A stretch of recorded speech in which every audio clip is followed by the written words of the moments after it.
Good morning, everyone. We are looking for two welders who could work in Chiba Prefecture. The starting salary is from 240,000 yen up to 360,000 yen.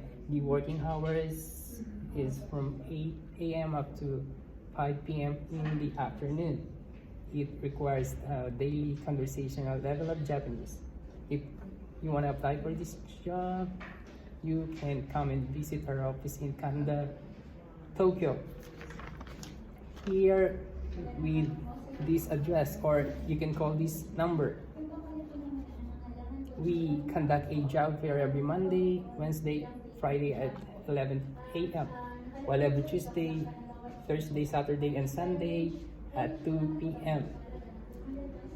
We have contract for more than 20 companies here in Japan. Thank you so much.